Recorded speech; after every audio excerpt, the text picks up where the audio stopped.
From wildfires, melting glaciers, floods, droughts, lost biodiversity, and dwindling topsoil, there's no question our planet is in desperate need of rehabilitation. And if you eat meat, you've probably been told you're making things worse. Media is really beating this drum of cows are bad and methane is bad. If you're eating beef, you're contributing to rainforest deforestation. Getting the public to go meatless. Oh, wow, I shouldn't be doing this. The mainstream narrative will have you convinced that a plant-based diet is the solution to many of our environmental problems. But the truth is much more nuanced. In fact, you can eat meat and help save our planet. You just have to know where it's coming from. It's kind of a symptom of our disconnection. There are a lot of forces trying to end animal agriculture, and that has huge equity and food sovereignty implications. Disconnection from nature, from animals, from land. Humans have consumed meat for over 2 million years, but the way we raise animals has changed dramatically in the last few decades. So we have to ask ourselves, are animals really the problem, or is our management of them to blame? In this video, we'll explore 7 reasons most people believe meat is environmentally destructive and how you can choose meat that restores planetary health. I think you'll agree it's time to rethink meat and the environment. Particular on climate change from livestock production. Some of the most The leading cause of climate change, water pollution, water depletion. Fussing about cows.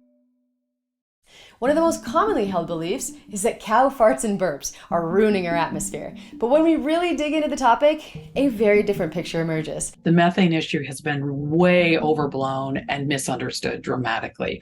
To fully understand why, let's quickly look at some basics, beginning with what are greenhouse gases and why do they matter? Greenhouse gases get hit by solar beams, and when they heat up, and they trap that heat, we are forming a blanket over the Earth's atmosphere. Now there are many greenhouse gases, but the main ones are carbon dioxide, methane, and nitrous oxide, which all have a different warming potential.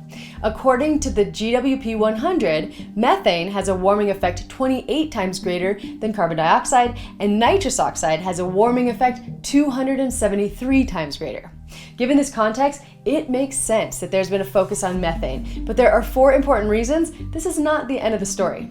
First, cows are not the major emitters of methane. In fact, according to the FAO, the main sources of methane are 50% from natural sources and wetlands, 16.5% from fossil fuels, 9% from landfills and waste, 4.5% from both rice and biomass and biofuel burning, and yes, 13% from enteric fermentation, and 2.5% from manure, or cows and ruminants. Author of Cows Save the Planet, Judith Schwartz, discusses why the focus on cattle is unjustified. Most methane comes from leaks of natural gas operations. So if everyone's fussing about cows, then that takes everyone's attention off from what's happening. So yes, cows emit methane, but they are not the largest producers. A second major issue is that methane only lasts about 10 years. Emissions from cattle should be looked at very differently than the emissions from fossil fuels. So in the case of fossil fuels, we are extracting ancient carbon and methane that's stored deep in the Earth's core and pumping that directly into the atmosphere and adding more carbon, which lasts over 1,000 years. In the case of cattle, they are chewing on grass, which is carbon, and taking it in, and through their digestive process, they emit methane. But this methane is broken down after 10 years into water, H2O, and carbon dioxide, CO2, which get recycled into the atmosphere. And so it is a biogenic cycle.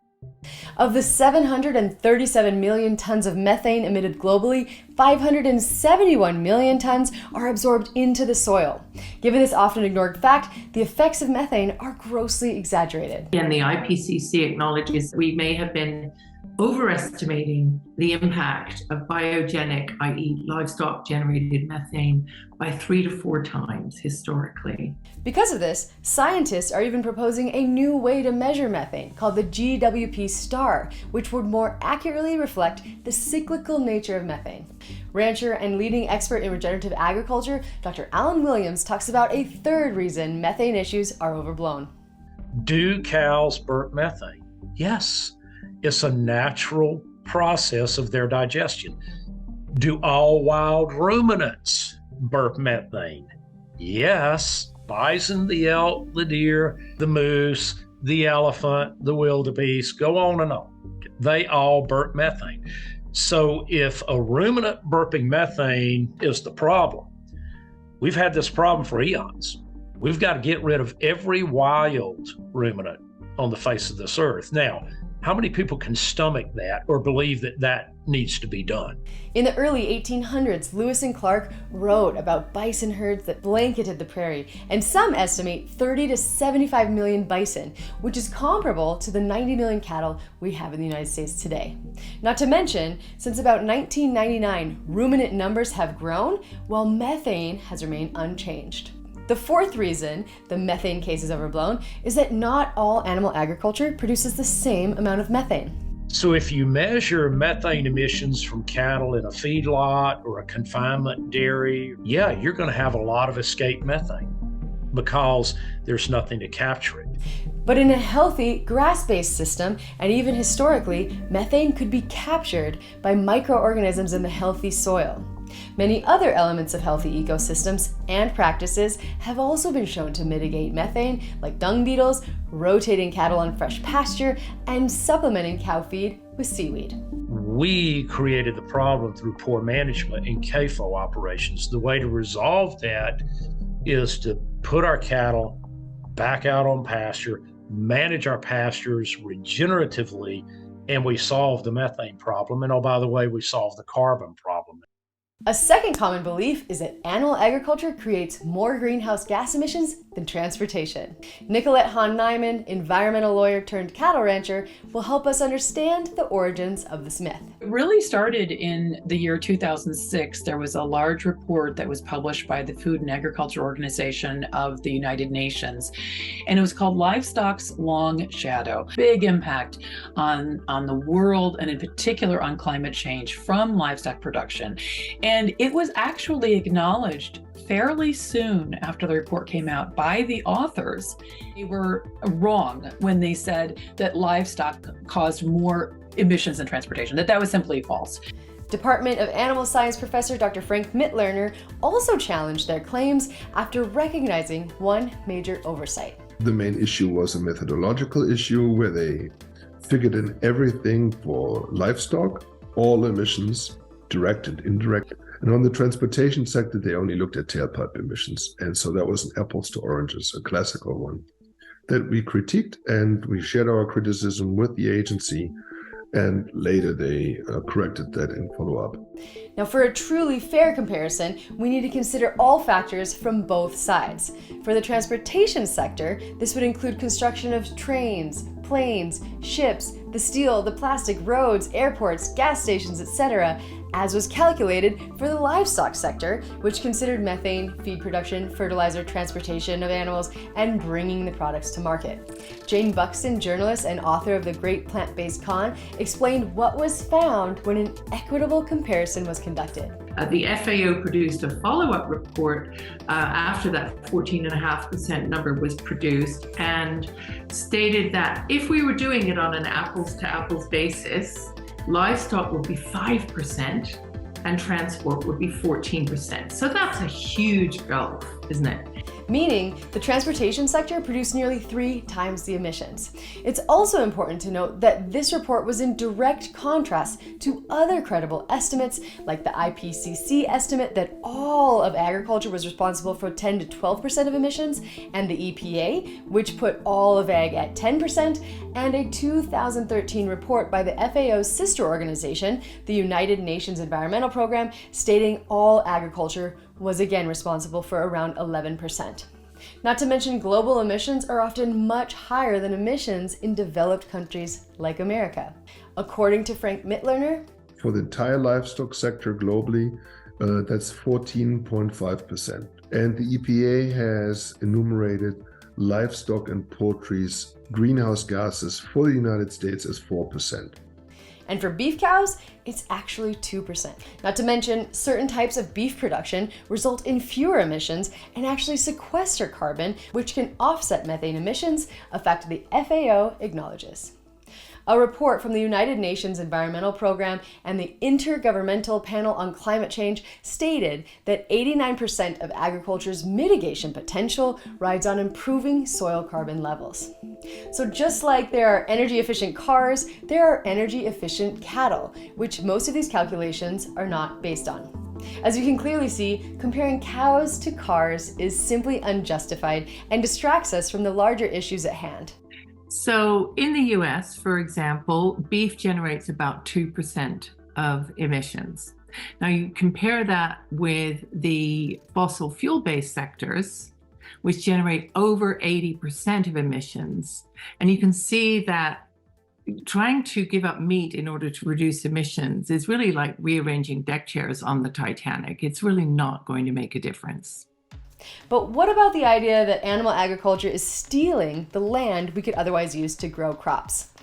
The truth is, about 2/3 of agricultural land is unsuitable for crop production. When animals are on pasture, they are on a type of agricultural land that's referred to as marginal, because you cannot really grow crops there. It's not fertile enough, that soil there, or there's not enough moisture. It's too hilly, it's too rocky, or a combination of all of the above.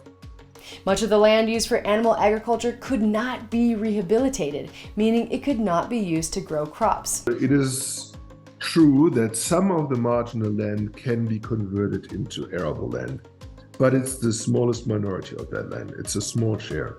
The vast majority cannot be. The main reason is the lack of water, the very low quality soil contained in these areas. If we weren't using ruminants on that marginal land, then we wouldn't use that marginal land for food production at all. And with our growing population and potential food security challenges, we cannot afford to let it go unused. We will have tripled human population in our lifetime, but we will not have 3 times more natural resources to feed these people. It's not just important to optimize agricultural production overall, but also to make best use of those resources that are marginal, like grazing lands. Ruminants also have 2 superpowers for increasing natural resources we desperately need. Our ruminants, they can convert this non-human edible cellulose and make it into animal source foods, such as milk or meat. They use something that has little to no nutritional purpose for us, and they convert that into something that has a very high nutritional value for us. They were also the original source of natural fertilizers before being replaced by the chemicals so widely used today. The Midwest used to be prairie land, and that was it. And then over time, it became fertile because large areas of ruminants grazed there for centuries, ate there, and they defecated there. And with that, they added nutrients to a relatively low quality soil type. And over time, organic material accumulated. Eventually, it became arable land. In other words, rather than stealing our land, animals may be the best option to convert otherwise unusable land into a nutritious source of food while simultaneously improving the ecosystem. But what about other vital natural resources? That brings us to the 4th belief. Cows are using all of our water and grains. Amount of water needed 100 showers worth of water. Heard statements that 50% of our grains are going to cattle. Yet again, these estimates are wildly overstated. Despite what you hear about animal agriculture requiring excessive amounts of water, 94% of the water used to raise cattle comes from rain. Majority of the water that's applied to beef would fall on that land where that beef is raised with cattle present or without cattle present, and it's called rainfall. When those animals are grass-fed, the number is more like 97%. More importantly, much of that water is actually returned to the earth. Animals drink a couple hours after. They will urinate it out or defecate it out, or both. And that fluid will then go back to the soil. This cyclical process does not occur with plant-based foods such as almond milk, avocados, and sugar. In fact, these plant-based foods require far more water and provide nowhere near the nutritional profile. It takes an average of 2,000 liters of water to produce 1 kilogram of avocados, and every time you throw away one of those overripe avocados, it's like running your shower for an hour. There's also a misconception that livestock are consuming the majority of our grains, 50% in the United States, according to some estimates, and around 80% globally. No, that is not an accurate statement. 84% of all the feed that we feed to livestock globally is non-human edible. And when cows are 100% grass-fed, the grain issue becomes non-existent. But the most surprising twist is that well-managed cattle can actually improve the soil's ability to hold water. So the USDA did research for every 1% increase organic carbon in the soil. That means an additional 20 to 25,000 gallons of water per acre that can be held on the soil. So we hear about floods and droughts, and if the land can hold water, that means that it's that much harder to make a flood because it's like holding it, you get a lot of rain, it doesn't flood, and it keeps moisture in the ground longer between rains. A lot of the problems that we have with water, we can re-describe them as failure to hold water in the ground. So not only does the water and grain argument not take into account the cyclical nature of water or cows fed on grass, it also discounts the possibility that animals may be an important solution for increasing our water reserves when raised in ecologically responsible ways. Which brings us to our fifth belief: all livestock destroy ecosystems. The negative impact of livestock is grossly exaggerated, and the potential for positive impact is routinely understated. As you have likely realized, not all animals are bad for the environment. They're part of the environment. You need grazing, browsing, foraging animals. That's how every ecosystem evolved. So why in the world do we think today that we don't need ruminants? If we remove these grazing, browsing, foraging animals from our landscape, then we've got a whole bunch of other ecosystems that are going to collapse. The real problem is 99% of animal products you get in a grocery store are raised in factory farms where hundreds to thousands of animals are packed together, given antibiotics and hormones, and produce unmanageable amounts of manure that pollute our planet. Pioneering regenerative farmer Will Harris explains how we got here. Humans are the first species who became powerful enough through technology to temporarily break the cycles of nature. The factory farm model, that very linear, reductive factory farm model, to one of the most cyclical systems in the world, and it had unintended consequences. Welfare of the animals, and the degradation of our climate, and the loss of our topsoil, and pollution of our water.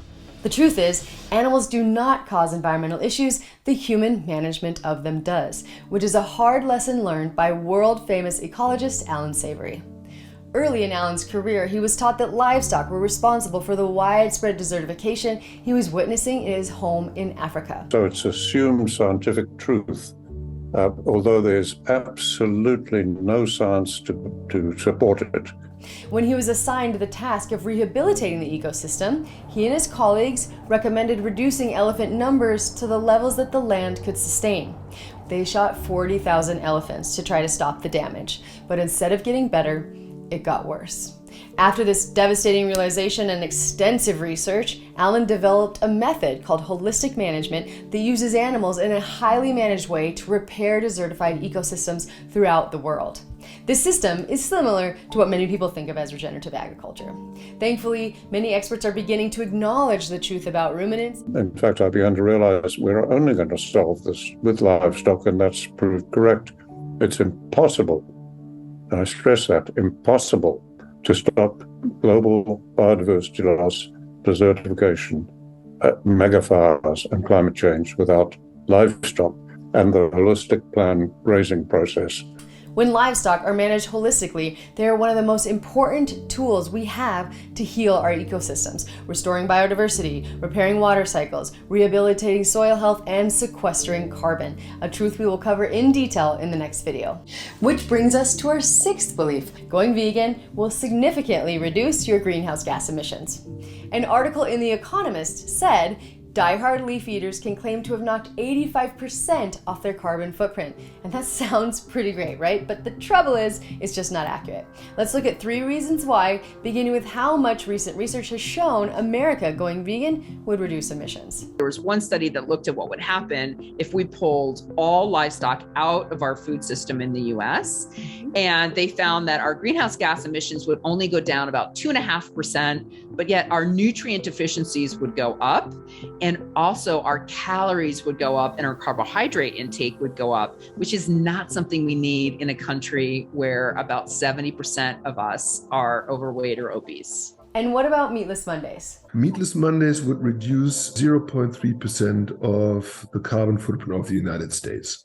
Now, all reductions are welcome, but when you really break it down, as Jane Buxton did in the Plant-Based Con, the average emission per person per year related to diet is just 16%, which means reducing your total emissions by 70 or over 70% with food is not even possible and pales in comparison to the emissions of other common activities. You have to go vegan for 2 years to offset one single transatlantic flight per passenger.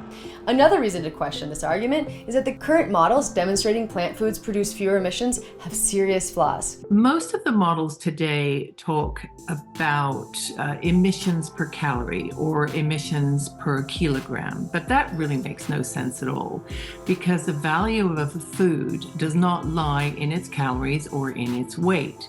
Humans do not need just calories, we need nutrients. And though meat provides fewer calories, it also provides high levels of nutrients. So if you look at meat, for example, meat constitutes about 7% of the mass of food produced globally.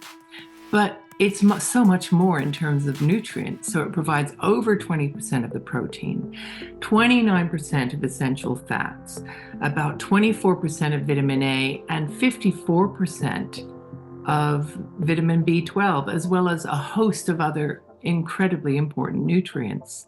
In other words, the small reduction comes with a massive health cost if we eliminate some of our most nutrient-dense foods.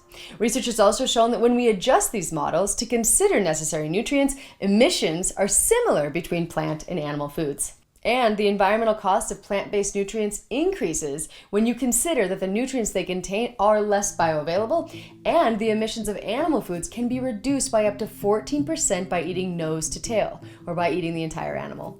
Certain studies have also found processed foods have a higher carbon footprint, and that healthful diets containing meat and plants may actually be the most eco-friendly when considering worldwide populations. Obviously, the ecological impact of food is far more complex than plant versus animal foods, which brings us to our last point. Not all plant production is sustainable. In fact, large ecosystems are destroyed to grow plants. In order to make a field to grow just one thing, you have to kill everything that was there before, the grass, the forest, all the animals that live there. The soy that makes up much of the plant-based market, 95% of it is genetically modified and sprayed with pesticides that degrade environmental health. Another major offender is plant-based burgers. They're not better for the environment. They're the product of extractive row crop agriculture. Of the major brands that are out there, none of them are using even organic row crop agriculture inputs. In other words, many plant-based foods are far from environmentally friendly, and certain types of animal agriculture can be more sustainable even when nutrition is not considered. A 2019 report from Qantas Labs at White Oak Pastures revealed that grass-fed beef was the only net positive food when compared to conventional beef, pork, chicken, and even plant-based foods like soy. Will Harris explains what happened when an analysis of his farm operations was completed. Poked and probed and audited and measured and checked our records on how much fuel we buy, energy we use, electricity, everything. Just very, very invasive. And when they got through with it, they said that we were actually sequestering 3.5 pounds of carbon dioxide for every pound of grass-fed beef that we sold. And when they analyzed carbon emissions for the meat alternatives, they found they emitted 3.5 pounds per pound. So if you want to have a neutral footprint, you have to eat 1 pound of my grass-fed beef for every pound of Impossible Burger, and then you break even. A recent paper comparing grass-fed beef and Impossible Burger also found that the nutrition labels were similar, but that 90% of the metabolites they contained were different, meaning they are not nutritionally interchangeable. Not to mention a recent lawsuit pointing to a lack of validity regarding certain nutritional claims, specifically around their protein content. We must acknowledge that both plants and animal foods play an essential role in the human diet and can be raised in ways that support or degrade environmental health. With 97% of the global population eating animal products rather than demonizing animal foods, perhaps the more important question is the one posed by environmental activist John Rulak. Does the process create soil health? And things like the Impossible Burger with GMO soy don't build soil health. And that's really a false solution. And on to our seventh and final belief, high quality meat is way more expensive. Here are 2 reasons this belief is inaccurate when you consider the bigger picture. For one, as we've discussed, grass-fed beef is one of the most important sources of highly bioavailable nutrients that many people are deficient in worldwide, like iron, zinc, B vitamins, and protein, and is cheaper on a per ounce basis than processed foods, as you can see in this analysis by Diana Rogers. For example, Snickers is more expensive than grass-fed beef and provides nowhere near the nutrition. Next, when it comes to the lower cost of conventional products, we have to remember that just because we don't pay as much at checkout doesn't mean we're not actually paying more as a result of the environmental pollution, water pollution that causes over 400 dead zones worldwide, loss of topsoil, pathogen outbreaks, and potential for antibiotic resistance, and hormones and pesticides that degrade environmental and human health. So if you have a system that on paper looks like, oh, inputs are cheap, yields are high, this is a good system. But if you then step back and say, but oh, wait a minute, this system is causing nitrogen pollution in the waters, or this system is causing runoff of manure to surface waters or to lakes, streams, rivers, or leaking into groundwater. Well, that's something that has to be considered as a cost of that system. When you consider the environmental, societal, and health costs of our current industrialized system, the meat coming from it is not cheap. It's actually unaffordable. And when you connect with local farmers at farmers markets, for example, you can often find more affordable, locally raised meat.